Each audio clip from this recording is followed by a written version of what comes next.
We all know that anti-gunners are not above manipulating data to push their own twisted narrative.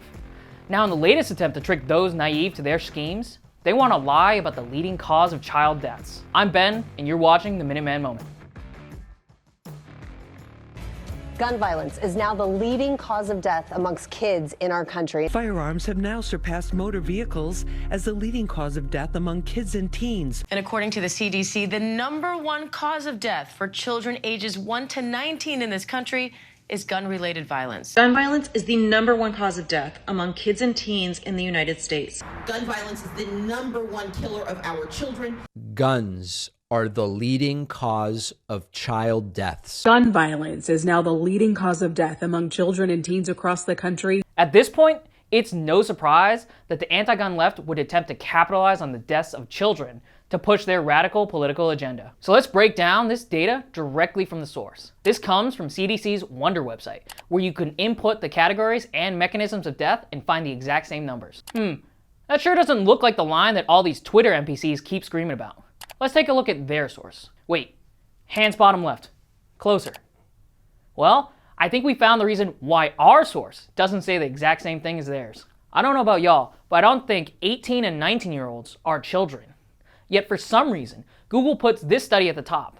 Where are the fact checkers when you need them, huh? Curiously, they don't seem to think it's an issue that 18 and 19-year-olds can be children in one study and then legal adults in another. Less than a month after anti-gun researchers published this biased study, the Biden administration began promoting it on the National Institute of Health's, NIH, website, a clear violation of the Dickey Amendment preventing the CDC and the NIH from promoting or advocating gun control. NIH misleadingly titled this article, "The Leading Causes of Childhood Death." Okay, back to our study.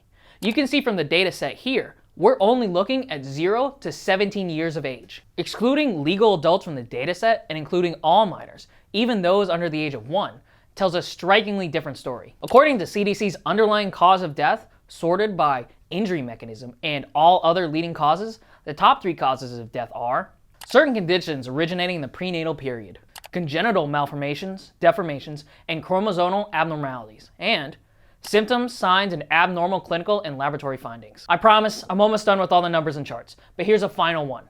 If you exclude teenagers from the list, then suffocation, motor vehicle accidents, and drowning cause more childhood deaths than firearms. So contrary to what the media wants you to believe, 12-year-old Timmy actually is safe for going to school over not wearing a seatbelt or going into the kiddie pool without his water wings. This is simply a blatant manipulation of the data and should not be tolerated.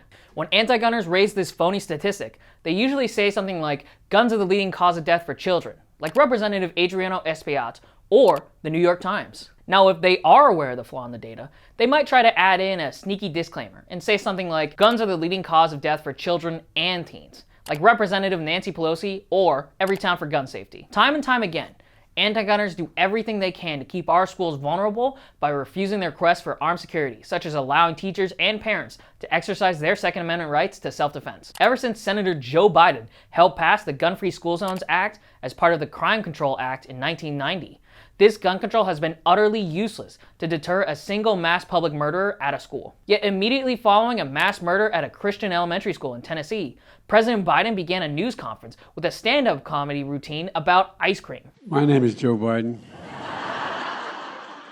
I'm Dr. Joe Biden's husband. And I ate Jenny's ice cream, chocolate chip. I came down because I heard there was chocolate chip ice cream. By the way, I have a whole refrigerator full upstairs. You think I'm kidding? I'm not. God. Before I began to speak, the reason I spent a little time in the kids, I just want to speak very briefly about the school shooting in Nashville, Tennessee.